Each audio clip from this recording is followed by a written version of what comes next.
आपको डराने का, आपके अंदर एक खौफ पैदा करने का। लेकिन मैं तमाम इन बुजुर्गों को बैरिस्टर असदुद्दीन अवैसी साहब और मजलिस इत्तेहादुल मुस्लिमीन की तरफ से एक वादा करके जाता हूं कि वो बैरिस्टर असदुद्दीन जिसके अंदर इतनी हिम्मत है कि नरेंद्र मोदी के सामने वो पूरे बिल को फाड़ कर उनके मुंह पे फेंक सकता है, तो मजलिस इत्तेहादुल मुस्लिमीन आपके हर उस वक्त पे जब आपको जरूरत रहेगी हम आपके साथ कांधे से कांधा लगाकर खड़े रहेंगे। यह वादा करने के लिए हम आपके पास आए हैं। अभी भारतीय जनता पार्टी के जो राष्ट्रीय के अध्यक्ष हैं उन्होंने 2 दिन पहले एक बयान दिया है और उन्होंने कहा है कि हम बिहार के इलेक्शन के बाद हम एनआरसी और एनपीए दोबारा लागू करने वाले हैं। अगर वो आपसे अपने दस्तावेज मांगने के लिए आए, कोई अधिकारी अगर यहाँ पर किसी हमारे इलाके के अंदर आया और ये कहा कि दस्तावेज बताओ, खुद अपने बताओ, अपने बाप के बताओ, अपने दादा के बताओ, अपने पुरखों के दस्तावेज बताओ, तो उनसे इतना जरूर कहना कि मेरे साथ चलो, मेरे इलाके के कब्रिस्तान में चलो, उन कब्रिस्तानों में मेरे बाप दादा दफन है, मेरे कागजात भी उन्हीं के साथ दफन होते हैं।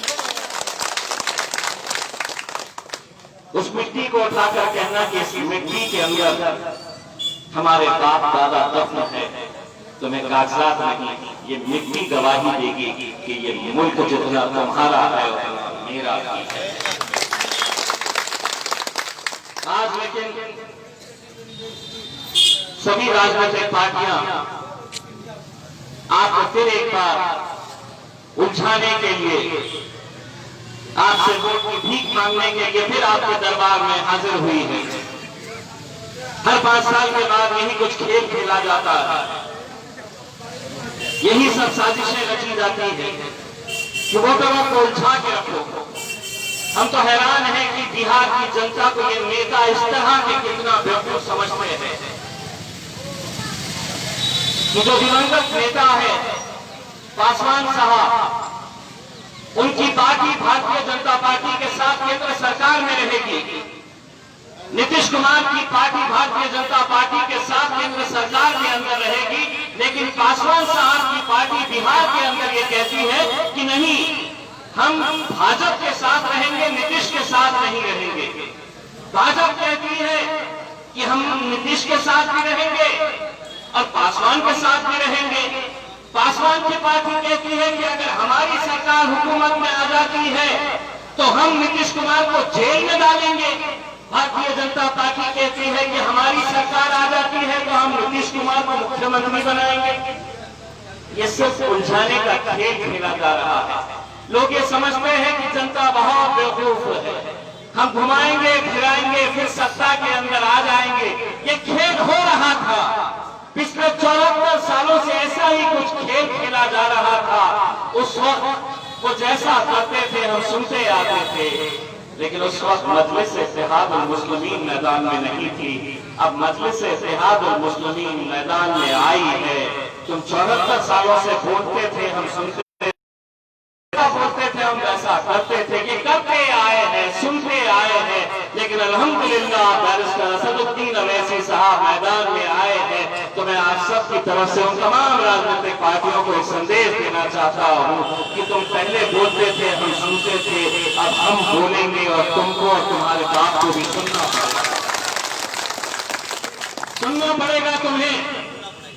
और अगर ये वक्त अगर हम अपनी आवाजें बुलंद नहीं करें तो सरकारें ये समझेगी, हुकूमतें ये समझेगी कि इनके पास तो कोई बोलने वाला भी नहीं है।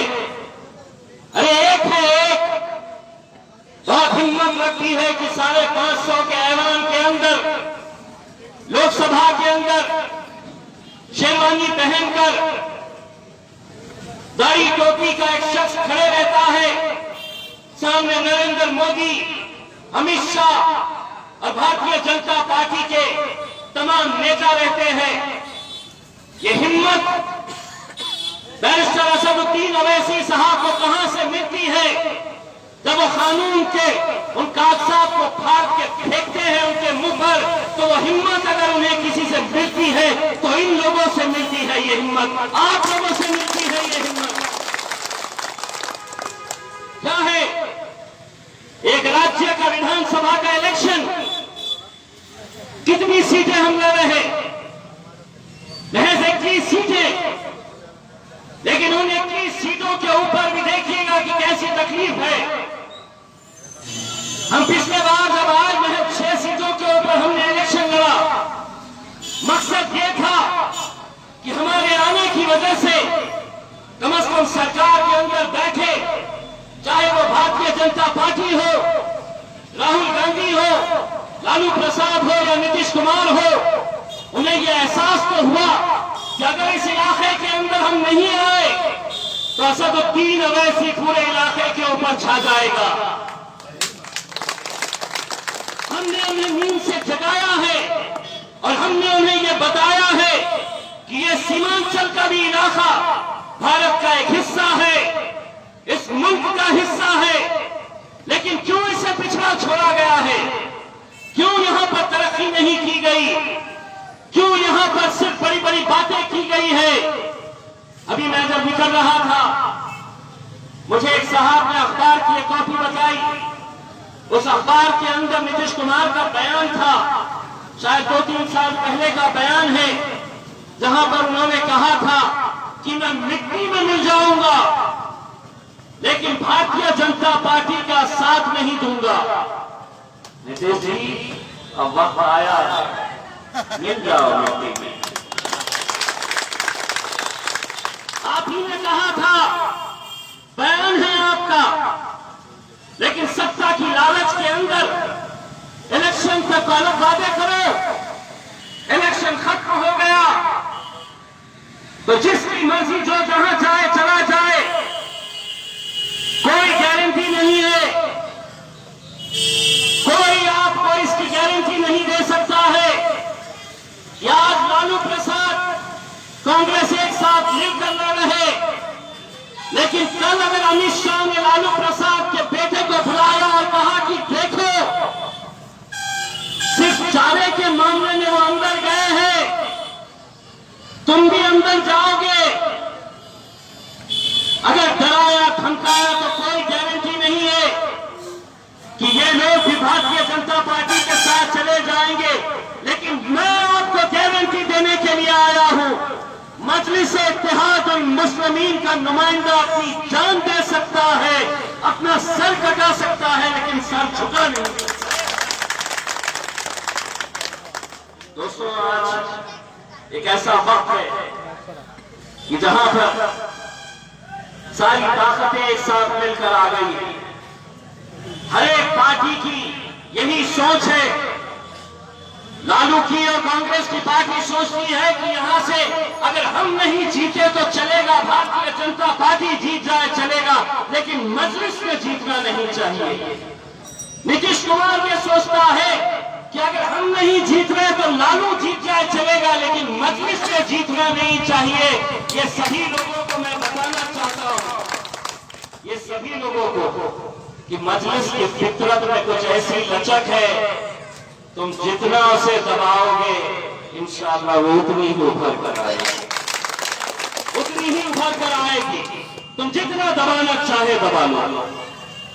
अरे इस मुल्क के अंदर तो आज ये हाल है कि जुल्म के सारे हुनर तो हम पर ही आजमाए गए, जुल्म के सारे हुनर हम पर ही आजमाए गए, जुल्म हमने ही सहा और जालिम भी हम ही कहलाए गए।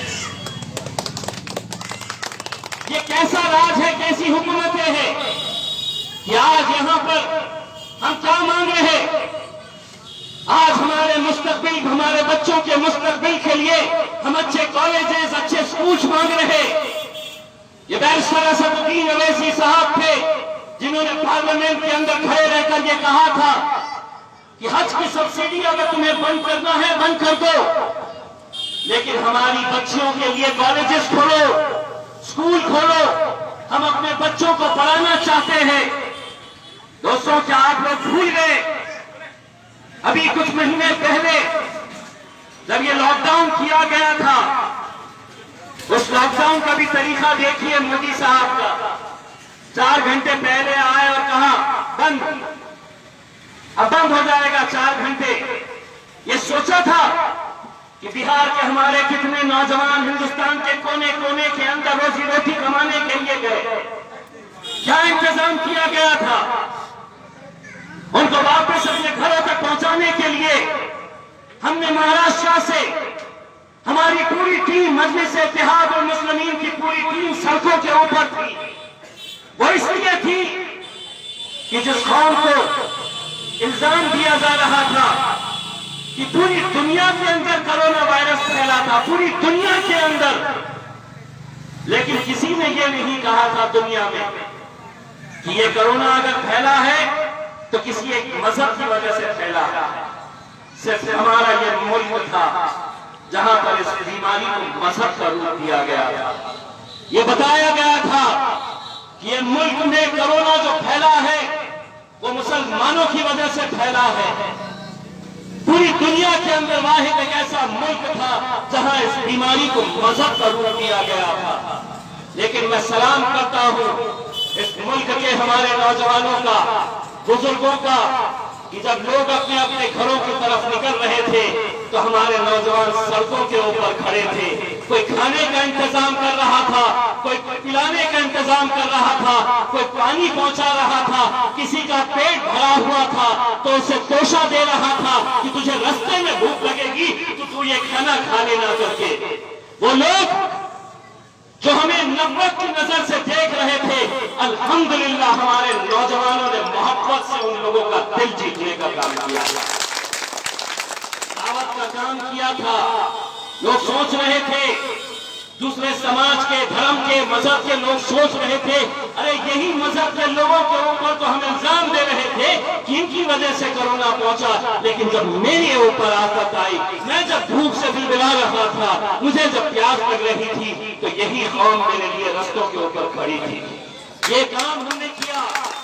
तमाम जितने भी लोग थे, चाहे वो कश्मीर से कन्याकुमारी तक। मेरे भाइयों, ये इलेक्शन महज चंद विधायकों को चुनने का नहीं है। ऐसा नहीं है कि हम 21 सीटें अगर जीत जाएंगे तो हमारी सरकार बनेगी। हमारे अलायंस के अंदर ज्यादा से ज्यादा सीटें जितवाने की हम कोशिश कर रहे हैं, लेकिन अपना नुमाइंदा जब चुनकर आता है तो क्या ताकत होती है, ये आज मेरे औरंगाबाद की आवाम महसूस करती है। जब 20 सालों तक मेरे अपने शहर औरंगाबाद में शिवसेना का गढ़ हुआ करता था, पूरे विधायक शिवसेना के, नगर परिषद शिवसेना के 30 साल से कब्जे में, जिला परिषद उनके हवाले, संसद 20 साल से चुनकर आता था शिवसेना का। जब मैं खड़ा हुआ इलेक्शन के अंदर मजलिस इत्तेहाद और मुस्लिमीन की तरफ से, तो वही कांग्रेस के, वही दूसरी पार्टियों के मुसलमान लीडरों को काम पर लगाया गया था और यह कहा गया था कि जाओ मुसलमानों की बस्तियों में जाओ और लोगों को यह बताओ कि ये जो खड़ा है इम्तियाज जलील, ये इलेक्शन जीतने के लिए नहीं खड़ा है, किसी को जिताने के लिए खड़ा है, किसी को हराने के लिए खड़ा है। सौदा किया गया है। लोग कीमत लगाते थे कि सेना को जिताने के लिए ये पैसे लेकर खड़ा है। मेरे नौजवान मुझसे पूछते थे कि हमने क्या जवाब देना। मैं कहता था कोई जवाब नहीं देना, इलेक्शन का दिन जब आएगा तब जवाब देना। वोट डालकर, पतन के ऊपर मुहर लगाकर, और जब अल्हम्दुलिल्लाह नतीजे का दिन आया, जब नतीजे का दिन आया और 20 साल के बाद हमने शिवसेना को उनके गढ़ के अंदर जब गाड़ा, तब हमने उन्हें जवाब ही नहीं दिया। एक जोरदार तमाशा उनके मुंह पर रखी करके मारा, तो लोग उन पर इल्जाम लगाते थे। आज हमें ये ताकत बिहार के अंदर भी पैदा करनी है। कोई फर्क नहीं पड़ता है गूंगे, मुक्के और बहरे 50 लोगों को भेजना, अरे एक शेर के बच्चे को भेजो तो वो क्या मायने रखता है, इसका अंदाजा आप लगा सकते हैं। यहां पर आपकी ये जिम्मेदारी है, कल के दिन अगर सरकार सही मानों में इलेक्शन खत्म हुआ और आपकी चौखट के ऊपर आई और कही कि चचा तुम्हें बताना पड़ेगा कि तुम्हारे बाप दादा इस मुल्क के अंदर पैदा हुए थे या नहीं पैदा हुए थे, अगर यहाँ का विधायक आपका अपना नहीं रहा तो वो आपके घर तक जा सकता है। लेकिन मैं आपको यकीन दिलाता हूँ कि कोई अधिकारी की हिम्मत नहीं होगी चचा तुम्हारे दरवाजे तक पहुंचने के लिए, अगर तुम्हारा अपना विधायक यहाँ का हमारा अपना भाई अगर रहेगा, मजलिस-ए-इत्तेहाद मुस्लिमीन का अगर हमारा नुमाइंदा यहाँ पर अगर आप चुन कर देते थे तो यकीन मानिए वो ताकत उसे मालूम है कि वो आपके घर तक पहुंचने से पहले अपने विधायक के बारे में सोचेगा।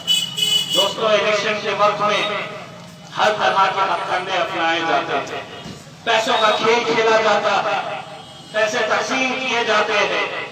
एक छोटा सा उदाहरण जो हर वक्त हर सभा के अंदर मैं बोलता हूँ, और जब मैं बोलता हूँ तो मेरे रोंगटे खड़े हो जाते हैं, क्योंकि एक ऐसी सच्चाई है कि इलेक्शन से 2 दिन पहले मेरे अपने शहर के अंदर एक कांग्रेस का नुमाइंदा एक गरीब बस्ती के अंदर गया, पैसे लेकर नौजवानों को इकट्ठा किया कि आओ, इलेक्शन से 2 दिन पहले का वक्त नौजवानों को इकट्ठा करके उसने कुछ पैसा उनके पास दिया और ये कहा कि ये रखो, मैं चुनकर आऊंगा तो और भी दूंगा पैसा, ये पैसा लो और इस बार वोट कांग्रेस को ही देना। उन नौजवानों के अंदर एक नौजवान था जो बीच में ही खड़े रहा और उसने अपने साथियों से कहा कि भाइयों, इस पैसे को हाथ नहीं लगाना, अगर तुमको पैसा चाहिए तो मैं लाकर दूंगा पैसा तुम्हें, लेकिन ये पैसे को हाथ नहीं लगाना। दूसरे नौजवान लड़के उसको देखकर हंसने लगे, मुस्कुराने लगे, उसका मजाक उड़ाने लगे और कहने लगे कि तू कहां से पैसा लेकर आएगा, तू खुद ऑटो रिक्शा चलाता है, तेरे पास कहां से पैसे आएंगे। उस लड़के के जज्बे को सलाम, उसने अपने जेब से ऑटो रिक्शा की चाबी निकाली, पेपर्स निकाला और कहा कि मेरा ऑटो रिक्शा चाहे तो तुम बेच दो, वो पैसा तुम इस्तेमाल कर लो, लेकिन मजलिस को धोखा नहीं देना, मजलिस को धोखा नहीं देना। ये जज्बा था जिसकी वजह से हमने शिवसेना को वहां पर हराया है, और यही जज्बा हम 7 तारीख के दिन आपके अंदर चाहते हैं मेरे भाइयों, वही जज्बा हम चाहते हैं। मत देखो, जब वोट करने के लिए जाएंगे उस मशीन पे जहां पर पतंग की निशानी रहेगी, जब वो दबाएंगे, एक मर्तबा सोचना उन बच्चों के बारे में जिन्हें दिन दहाड़े इस मुल्क के अंदर खत्म किया गया, क्योंकि ये आपके मजहब से ताल्लुक रखते हैं। जब वो बटन के ऊपर दबाने के लिए जाएंगे तो असद साहब की वो तस्वीर याद करना, वो मंजर याद करना कि पार्लियामेंट के अंदर अकेले खड़े रहकर उसने उस बिल को फाड़ कर फेंका था।